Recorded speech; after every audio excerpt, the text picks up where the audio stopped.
দেখতো বাবা, এটা কিসের চিঠি? আমার আমার ইনভেস্টমেন্ট লোনটা হয়ে আছে মা। শুকর আলহামদুলিল্লাহ। দেখ, এখন থেকে তোর সুখের দিন শুরু হলো। কি রে, তুই খুশি হসনি? আর কটা দিন আগে কেন হলো না মা? কিছু কিছু সময় সুখের সংবাদটা এত দেরিতে আসে যে দুঃখটা তখন এই সুখটাকে গ্রাস করে ফেলে। তখন আর ওটা সুখের সংবাদ থাকে না।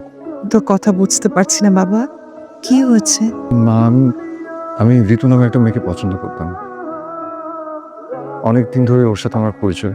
আমি ওকে বলেছিলাম যে আমার বিজনেস এস্টাবলিশড হয়ে যাওয়ার পরে আমরা হয়তো বিয়ের কথাটা তোমাকে জানাবো, পারিবারিকভাবেই আমরা সবকিছু অ্যারেঞ্জ করবো। হুট করে ওর ফ্যামিলি থেকেও বিয়ে ঠিক করে ফেলে।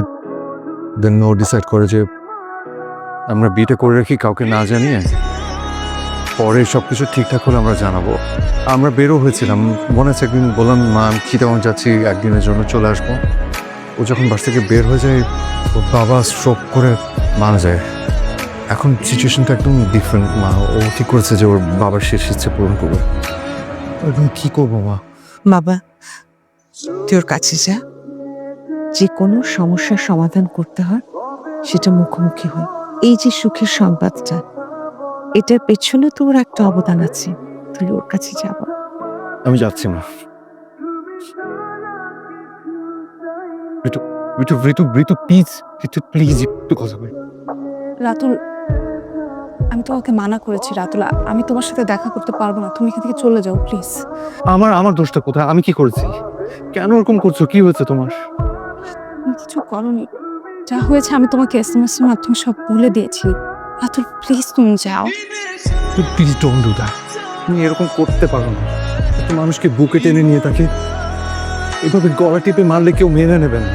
আমার বিজনেস লোনটা হয়ে গেছে, তুমি উইশ করেছিলে মনে আছে? আমি তো শোনার পর ছুটে এসেছি তোমাকে বলার জন্য। অল দ্য বেস্ট রাতুল, তুমি, আমার বাসায় অনেক মানুষ আছে, আমার সামনে বিয়ে, তুমি চলে যাও প্লিজ। কি ভেবেছো তোমার বাবার ইচ্ছে পূরণ করলে তুমি সুখী হবে? আমার সুখী হওয়ার প্রয়োজন নাই রাতুল, আমার বাবার শেষ ইচ্ছাটা আমি পূরণ করতে চাই। আর আমি না বুঝে, না জেনে, না শুনে এরকম একটা কাজ করলাম যেটার কারণে আমি আমার বাবাকেই হারিয়ে ফেললাম। এটার পর আমার কি করার আছে রাতুল? এখন আমি আমার বাবার পছন্দের পাত্রকে বিয়ে করব রাতুল। এখন আমি আমার বাবার ইচ্ছাটাকে পূরণ করব রাতুল। আমার আর কোনো উপায় নাই। আর আমার কি হবে? আমি তোমাকে ছাড়া কিভাবে থাকবো? তো তুমি যাও প্লিজ এখান থেকে